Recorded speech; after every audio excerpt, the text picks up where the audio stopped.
ఇందులో అన్నకు మేజర్గా గుర్తొచ్చేది చంద్రబాబు గారికి ఫేవర్ చేయాలి. ఫేవర్ చేయాలంటే ఉన్న ఆప్షన్ ఏంటంటే తెలంగాణ నీళ్లు ఆంధ్రాకు చంద్రబాబు నాయుడుకు దోచిపెట్టాలి. సో తెలంగాణ రాష్ట్రంలో పాపం మా రేవంత్ అన్న ఆ, ఏం చేయాలి ఏం చేయాలి ఏం చేయాలి. ఇందులో అన్నకు మేజర్గా గుర్తొచ్చేది చంద్రబాబు గారికి ఫేవర్ చేయాలి. ఫేవర్ చేయాలంటే ఉన్న ఆప్షన్ ఏంటంటే తెలంగాణ నీళ్లు ఆంధ్రాకు చంద్రబాబు నాయుడుకు దోచిపెట్టాలి. దోచిపెడితే చంద్రబాబు సంతోషపడితే అందరం సంతోషపడట్టు.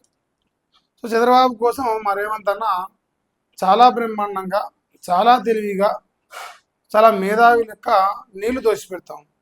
ఈ దోచిపెట్టే కార్యక్రమం గురించి మాట్లాడుతున్నది ఓన్లీ తెలంగాణ రాష్ట్రంలో గత 2.5 సంవత్సరాలుగా తెలంగాణ నీళ్లు ఆంధ్రాకు దోచిపెడుతుంటే స్పందించే ఒకే ఒక పత్రిక నమస్తే తెలంగాణ. సో నమస్తే తెలంగాణ ఇలా స్పెషల్ ఐటెం రాసింది. ఒకసారి నేను చూసే ముందు ఒకసారి టైటిల్ చూడండి. తెలంగాణ నీళ్ళ దొంగలు రేవంత్ చంద్రబాబు అని పెట్టింది. తెలంగాణ నీళ్ళు దోసుకునేది ఇలాంటి దోషి పెట్టేది రేవంత్ అయితే, దోసుకునేది చంద్రబాబు గారు. ఈ అంశం హరీష్ రావు గారు మాట్లాడుతున్నారు. సో నమస్తే తెలంగాణ దాదాపుగా బ్యానర్ ఐటమ్ రాసే ప్రయత్నం చేసింది. నిజంగా నీళ్ళు దోసుకపోతుర్రా అంటే రాష్ట్రంలో 2.5 సంవత్సరాల చరిత్ర మొత్తం చూస్తే మొత్తం గదేగా అనిపిస్తున్నది. ఎక్కడ చూసినా ఎప్పుడు చూసినా నీళ్లు ఎట్లా దోసుకపోవాలని పథకం పండుతాను చంద్రబాబు నాయుడు. సో ఆ పథకానికి, ఆ నీళ్లు దోసుకపోయే కార్యక్రమానికి రేవంత్ అన్న భూమి పూజ చేస్తాను. సో ఏడజుడు అదే కార్యక్రమం కనిపిస్తున్నది.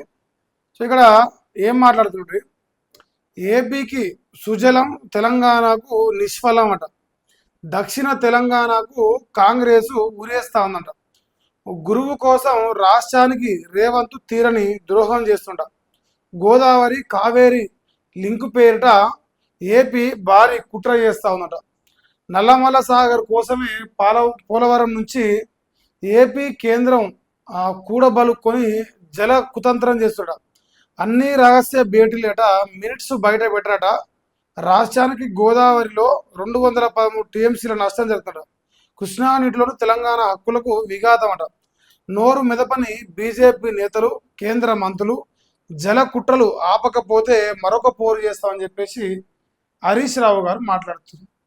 సో ఇప్పుడు గోదావరి కావేరి లింక్ కావచ్చు, పోలవరం కావచ్చు, బనకచెర్ల కావచ్చు, రేవంత్ రెడ్డి ఎప్పుడో చర్చల్లో కూర్చొని మాట్లాడుకో ఎజెండాలో మొదటి అంశం బనకచెర్ల పెట్టొచ్చినప్పుడే తెలంగాణ ప్రజలు అర్థం చేసుకున్నారు ఏం జరుగుతామని. సో తెలంగాణ ఉన్న బీజేపీ ఎంపీలు మాట్లాడరు, బీజేపీ కేంద్ర మంత్రులు మాట్లాడరు, ఎందుకంటే వాళ్ళకు పదవులు కావాలి. మరి తెలంగాణ నీళ్లు దోసుకపోతుంటే మూసుకొని పందుకుందామా? మన వాటాకు మించి, ఇప్పుడు వాళ్ళేమో వాళ్ళ వాటాకు మించి దోసుకపోతురు, ఈడేమో వాటా కూడా వస్తలేదు. మన వాటా కంటే తక్కువ నీళ్ళు మనం తీసుకుంటాను, కానీ గోదావరి కానీ కృష్ణా నది కానీ రెండు పోయేది తెలంగాణ నుంచే ఆంధ్రాకు పోతాయి. అంటే గట్టు మీద మనం ఉంటాం, గట్టు కింద వాడు ఉంటాడు, గట్టు కింద ఉన్నోడేమో నీళ్ళు ఎక్కువ దోసుకపోతాను, గట్టు మీద ఉండి గేటు వాళ్ళు మన దగ్గర ఉంటేనేమో మన నీళ్లు ఉన్న వాటా తీసుకోవట్లేము. దీన్ని కాంగ్రెస్ ప్రభుత్వం రేవంత్ రెడ్డి ముఖ్యమంత్రి అయిన తొలినాటి నుంచి ఇప్పటి వరకు కూడా ఇదే జరుగుతున్నది. దీన్ని చూసి చూడనట్టుగా బీజేపీ వాళ్ళు ఉంటే కాంగ్రెస్ వాళ్ళు నోరు తెరిచే మాండేలు లేడాలంట. అంటే రేవంత్ రెడ్డికి వ్యతిరేకంగా మాట్లాడితే ఉన్న మంత్రి పదవి పోతుంది. అందరికి తెలిసిందే రేవంత్ రెడ్డి చంద్రబాబు నాయుడు శిష్యులు, గురు శిష్యుల బంధం. ఆ బంధానికి బలిపీఠంగా తెలంగాణ నీళ్ళు దోషిపెడతారని అందరికి తెలిసిందే. సో ఇదే రకంగా కొనసాగుతూ పోతే భవిష్యత్తులో తెలంగాణ రాష్ట్రంలో కాంగ్రెస్ పార్టీ దక్షిణ తెలంగాణ ఊరేసినట్లే, అంటే ఎడారి చేసినట్లే అని చెప్పి చెప్తుంది. పరిస్థితులు చూస్తే అదే అర్థమవుతా ఉన్నది. సో ఇక ఇక్కడ తెలంగాణను తప్పించి పోలవరం నుంచే గోదావరి కావేరి లింకు పేరిట కేంద్ర నిధులతోనే జలాలు తరలించిపోయేందుకు చంద్రబాబు కొత్త ఎత్తుగడ వేస్తున్నాడు. ఆ కుట్రలను అడ్డుకొని ప్రశ్నించాల్సింది పోయి ముఖ్యమంత్రి రేవంత్ రెడ్డి, మంత్రి ఉత్తమ్ కుమార్ రెడ్డి వంత వాడుతున్నారు. తుగ్లకు చేతలు, అవగాహన రాహిత్యంతో తెలంగాణకు తీరని నష్టం చేస్తున్నారు అని చెప్పేసి మరి పిచ్చి తుగ్లతో పోలుస్తున్నారు. ఇది నేను పోల్చాను. నాకు వాస్తవానికి మా హరీష్ అన్న, మా రేవంత్ అన్న, మా ఉత్తమ్ అన్న నాకు అంతులేని అభిమానం ఉన్నది. సో అభిమానం కొద్దీ నేనేం మాట్లాడుతున్నాను. కానీ నీళ్లు దోసుకపోయేది మాత్రం క్లియర్, దోసి పెడుతున్న కూడా క్లియర్. మరి తెలంగాణ ప్రజలు సోయి తక్కువాలనుకుంటాడా, ఇలాంటే తెలిసినా ఏం చేయలేరు అనుకుంటారా మనకు తెలియదు.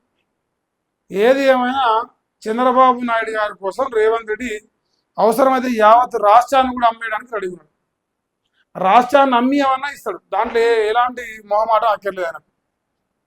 ఇంకా ఇదొకటి. ఈ దోకా ఏం దాకా సున్నిత అంశాల్లో కాంగ్రెస్ రాజకీయ నిర్ణయాలు నాడు బనకచెర్లపై సంబంధం లేకుండానే ఉరకలేశారు.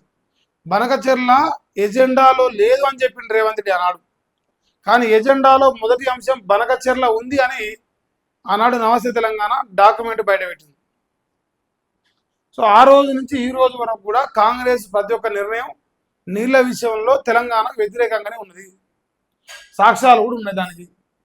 నేడు పాలమూరుకు అన్యాయం పైన అదే ఉత్సాహం. నాడు బనకచెర్లపై సంబంధం లేకుండా ఉరకలేశారు.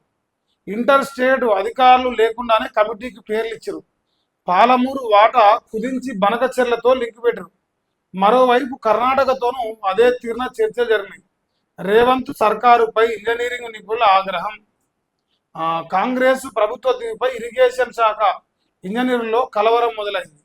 అధికారంలోకి వచ్చిన నాటి నుంచి నీటి హక్కులపై ఇష్టారాజ్యంగా రాజకీయ ప్రకటనలు చేస్తుండడం వారిని ఆందోళనలోకి నెట్టేసినని చెప్తా ఉన్నారు. మరి రాష్ట్ర వ్యాప్తంగా తెలంగాణ ప్రజానికం కూడా చూస్తున్నారు. సో కాంగ్రెస్ పార్టీ కానీ లేదు రేవంత్ రెడ్డి కానీ అధికారంలోకి వచ్చిన మొదటి నాటి నుంచి ఈ రోజు వరకు కూడా వాళ్ళు ఓపెన్గా చెప్తున్నారు, ప్రజలకు నీళ్ళు అక్కర్లేదు, ప్రజలకు నిధులు అక్కర్లేదు, ప్రజలు సంతోషంగా ఉండాలని అవసరమే లేదు, ఇవన్నీ కూడా లేకపోయినా సంతోషంగా ఉంటారు. 1,50,00,000 టన్నుల వరి ధాన్యం సుక్కని లేపైనా పండుతుంది. సో ఇలాంటి పరిస్థితి ఉందని చెప్పేసి వీళ్ళు చెప్పుకుంటున్నారు. సో అందువల్ల ఈ కుట్ర వెనుక 100% రేవంత్ రెడ్డి చంద్రబాబు నాయుడు గారికి ఫేవర్ చేసే ఆలోచన తప్ప తెలంగాణకు ఫేవర్ చేసే ఆలోచన లేదు. కూర్చున్న ప్రతిసారి చంద్రబాబును లేపడం, తెలంగాణను అన్యాయం చేయడం, ఇదే పరిపాటిగా మారిపోతా ఉంది మా రేవంత్ అన్నకు. సో ఇక్కడ హరీష్ రావు గారు మేజర్గా ఈ పాయింట్ తీసుకున్నారు. ఇక సింగరేణి నట అప్పుల కుప్ప చేసినట్ట రేవంత్ రెడ్డి. రోజుకో స్కామ్తో సంస్థ నష్టాల్లోకి పోతుంట. 2.5 ఏళ్ళలోనే 12,377 కోట్లకు బొగ్గు బకాయిలు విరినాడ. బీఆర్ఎస్ సింగరేణి పరిరక్షణ సదస్సులో మాజీ మంత్రి హరీష్ రావు ఆడి పోయి అన్ని విషయాలు చెప్పినట్టుంది. ఇక గుట్టుగా శ్రీశైలం విస్తరణట. GNSS కాలువలు సైతం ఏపీ సర్కారు దుందుడుకు చర్య. రోజుకు 3 TMC ఎత్తిపోసేలా సీమ లిఫ్ట్ అట. పోతిరెడ్డిపాడు విస్తరణట.